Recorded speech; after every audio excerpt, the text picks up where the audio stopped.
It's my joy to be here today, and it's especially my joy because I love being so creative. It's especially my joy to speak with you today just for a little while about the summer of winter. And I have to tell you, I didn't make up that talk title. When I was talking with Joanne, she was like, "Oh, isn't your talk title the summer of winter?" I'm like, "No." But I'll go with it, you know? I'll go with it. And I love that because, you know, when we have an opportunity to go with what's presented, there's never a mistake. You know, life never presents any obstacles or mistakes. You know, there are no mistakes present. There are opportunities to grow and unfold. And so it is with great joy that today that I just simply deliver a message of what I've got to live with and what I have been living with for almost the past week, trying to figure out what the summer of winter is. Yeah. You know, so of course, you know, it's kind of like math, you know, break it down to its common denominator. You remember those days, you know, break it down to the common denominator? I was like, well, what do I know about summer? What I know about summer is that there's plenty.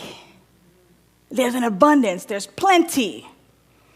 You know, everything's bloom. Everything's in full bloom. There's plenty of it. And what do I know about winter? Well, winter represents that time of rest, of inactivity, that time of dormancy, especially, you know, in nature. We see that the trees lose their leaves and they seem to be dormant.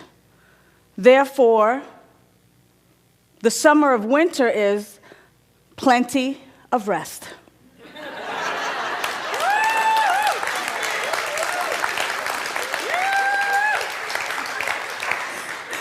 I guess by the applause, y'all are tired. Y'all ready for some rest?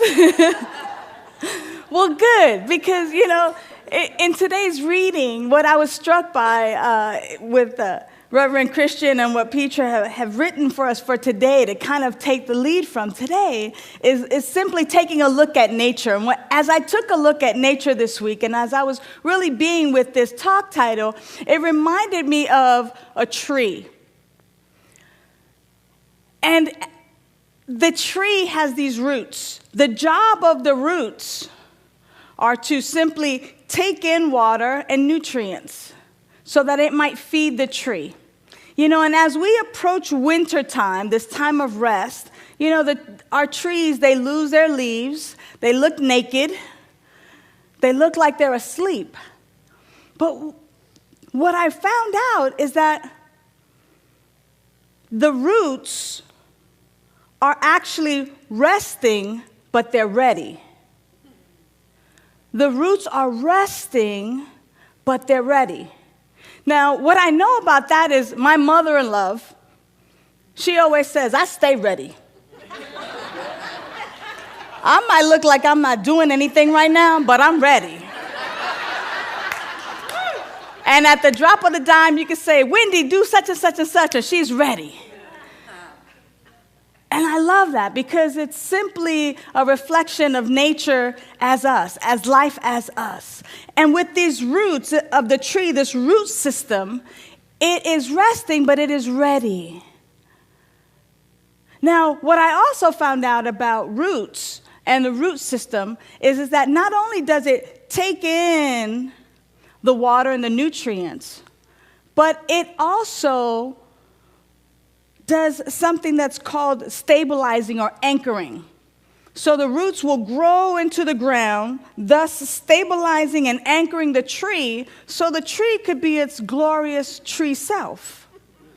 Now, we've all enjoyed the trees, whether it's the fruit-bearing trees or whether it's the shade or the canopy that they provide or whether it's just a cool resting place to take a nice summer nap in, right? Its stability is important, and it is dependent upon the roots doing what the roots do, going deep into the ground and stabilizing it. As a matter of fact, because in the wintertime the roots rest, but they're ready, this is keenly important, not only to the health of the tree itself, but it's important to the rest of the forest. And so it is with us. Metaphysically, how I get to tie this in for us today is this. We, as individuals, are the trees. We, as the community, we are the forest. And our spiritual health, the spiritual health of the forest, of our community, is dependent upon the spiritual health of the individual. And so it is that, especially now during our time of harvest, because we're going to be entering winter. Winter starts, I think, the 21st to 22nd, we enter winter solstice.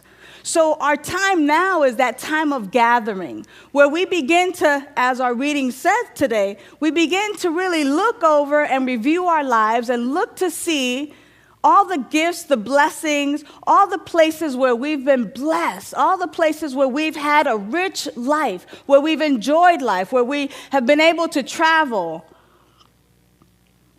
where we've been able to embrace a loved one, where we've been able to maybe have some newborns in our lives, or even releasing some people. We begin to really take a look at and gather into the storehouse for the winter the richness of our life. This is also, though, a time where we get a chance to see what it is we're storing in the storehouse. Because, see, sometimes life could get challenging, and if we find that we've been impatient, intolerant, quick to be annoyed, judgmental, we certainly don't want to store that for the winter. Those are not the seeds that we want to plant in the springtime. We want to be assured of what our spiritual truth is.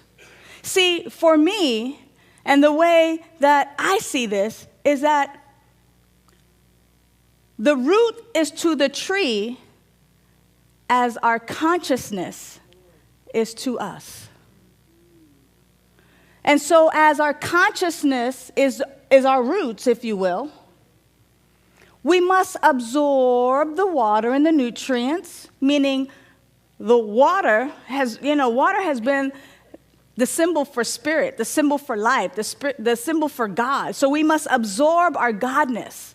We must be steeped in the awareness that our life is the life of God. We must absorb it to such a degree that we use the nutrients, meaning these spiritual truths, to really just kind of let our tree self shine in its magnificence. You know what I mean? You see, the content of our consciousness must be that which also does what roots do.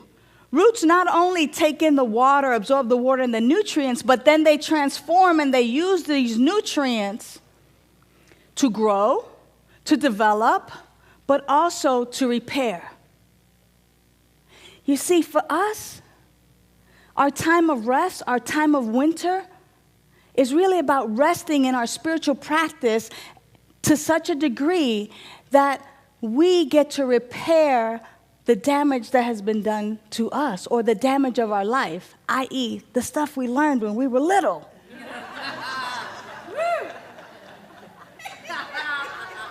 You know that stuff. Yes. You're not good enough. You're ugly. You'll never amount to anything. You know that stuff. You're too fat. You're too skinny. You'll never get a real job. Through our spiritual practice, through anchoring and resting in the truth of who we are, through using our spiritual truths, we have an opportunity to repair that stuff that we've been told that is not really the truth of who we are. You see, we're the tree, if you will. And our consciousness is the roots. And so as we begin to really look at entering the winter season, plenty of rest, really what it means is, especially for me, my rest means meditation. It means taking that look within. Now, I know some of you out here, because I could tell, y'all are physically fit. sexy and very attractive. And I'm not talking about the kind of meditation you do while surfing or while on the treadmill. I'm talking about really resting in the truth of your being. Really taking that time, day in, day out, several times a day, increasing whatever your practice looks like now. Our winter season is really that time where we just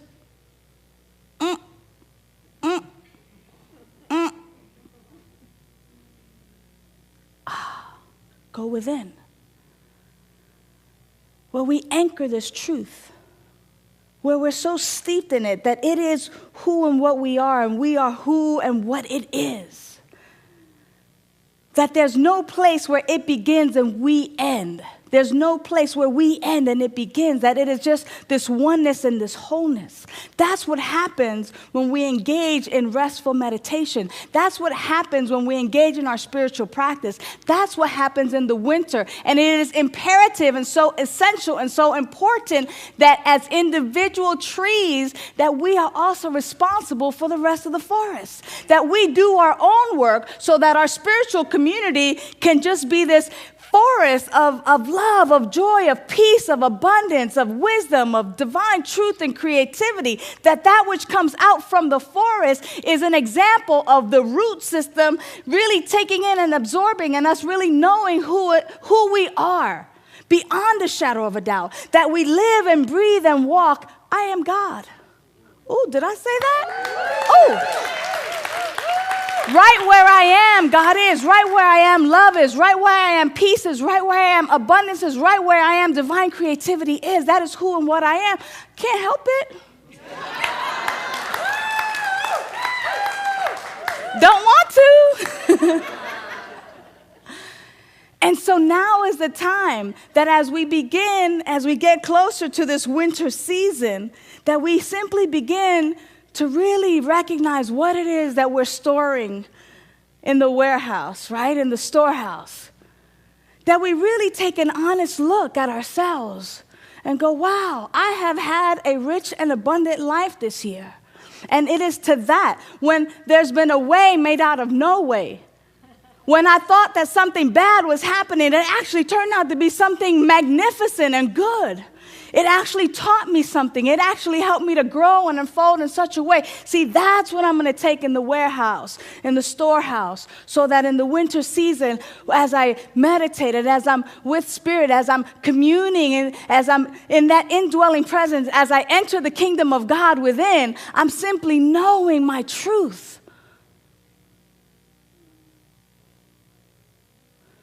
And I'm anchoring that in more and more as a restful activity. As a restful activity. And as I do that for myself, and as each other tree does that for his or herself, we have this beautiful forest of sages, of wonderful young podlings, which are our children that are coming up in this teaching and that they're knowing the truth of who they are. That as we surround ourselves with each other and with this consciousness of wealth, of abundance, of love, of joy, of peace, of divine creativity, that essence, that energy that we give forth is simply saying, yes, we're a healthy forest here at Seaside. Yes, we are. Yes, we are. Because we're obedient. I used to not like that word. That was one of the things that I got to heal. That was some of the damage done to me as a kid. I love that word now because we are obedient to that call within us that says, be still and know that I am God. Be still and know that I am God. This winter, we have an opportunity to be in the stillness, to be in the silence, to really anchor our divinity, our truth, for us to really know who we are. that as the springtime emerges, that we might plant the seeds of an even more prosperous and rich and abundant and love-filled, joy-filled life for 2014. Now that's what I'm talking about. I'm talking about knowing our truth to the degree that everything around us is just proof that we know who we really are. Ernest Holmes talks about that.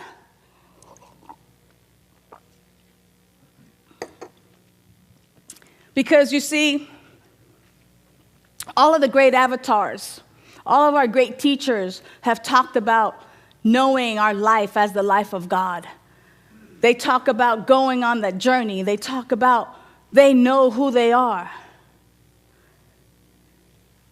Because of the work, because of the introspection, because of the spiritual practice that they've engaged in, they have an opportunity to know their life as a life of God. And for the rest of us, unless we experience that for ourselves, we're just hearing somebody's story. It's just a story that we've read or a story that we've heard, and we sit around kind of going, I want to get there. I want to know that. Well, we get to rest in the truth, right? So, Ernest Holmes says, we need spiritual experience, a firsthand knowledge of life and reality. All great religions have taught truth, but it means nothing to us unless we become our truth. We need spiritual experience. We shall never know peace until we embody it. We shall never know truth until it becomes truth, until we become truth. And we cannot know God unless we sense God within our own being. The Spirit is ever giving, but we must take. What life does for us must be done through us. And he goes on to say, spiritual experience is deep. Been talking about deep, talking about those roots going deep. It must be anchored, right? It must be calm and self-assertive. It is the result of actually realizing that presence which binds us all together in one complete whole, the forest. This experience comes in the stillness of the soul. When the outer voice is quiet. This experience comes in the stillness, in that restful state, in being still, in knowing that right where we are, God is. It doesn't come from being busy or in the business of life. It comes from being still. And so as we prepare for our winter season, even with all the busyness that can happen, what's most important for us, especially because it's also a holiday season, what's most important is that we become anchored in the truth of who we are. That we don't get so woo-woo and hypnotized by the outer world that we forget the truth of who we are. That we become short-tempered and that we become all the stuff we don't want to be, but that we actually take the time to engage in plenty of rest. The summer of winter, that we take the time to enjoy the summer of winter, the plenty of rest that is so important to us as individuals, but more important to us as a spiritual community. It's important for us to pause, to know this truth, to experience it for ourselves. We're not going to experience it in the busyness of life. We're going to experience it in the stillness, in the silence, in those moments of divine pleasure. Oh my goodness. When I'm just like in that zone, it's like, delicious. I don't want to come back. It's like, whoa. To feel the presence of God as my very life, to feel that essence, and then to emerge out of the stillness and live from that place is amazing. And it's available to us if we engage in the summer of winter, if we engage in plenty of meditation, plenty of rest, resting in the truth of who and what we are. So because it's me speaking today, I get to do things just a little bit differently. So I'm going to just invite you right now for just a moment of rest, just so you get a taste of it and that you can incorporate it in your winter season. So just pause and breathe normally, naturally, right? Close your eyes, your outer eyes, and if you're not comfortable closing your outer eyes, just focus on a spot, a leaf, a spot on the floor, maybe in your lap, maybe your hand.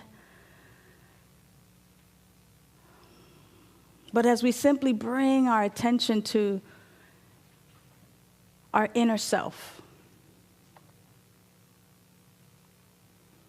in that stillness, when the outer voice stops, there's this calm, deep, powerful presence. We have entered the kingdom of God within.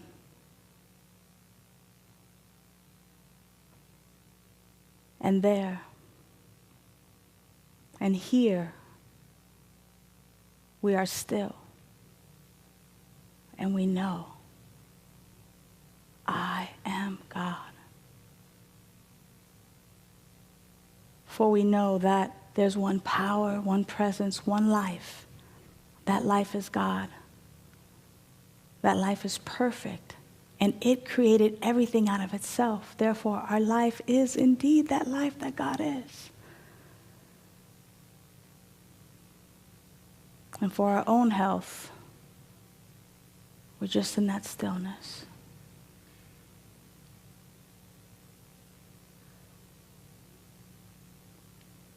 And then for the health of our spiritual community, we're in the stillness again.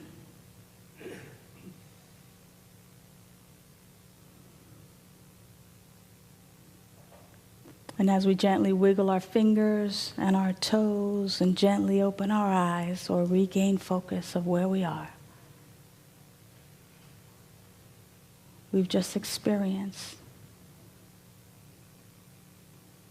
a little bit of winter, a little bit of rest. But even in that little bit, there is plenty. You are my beloved in whom I am well pleased. Enjoy the summer of winter.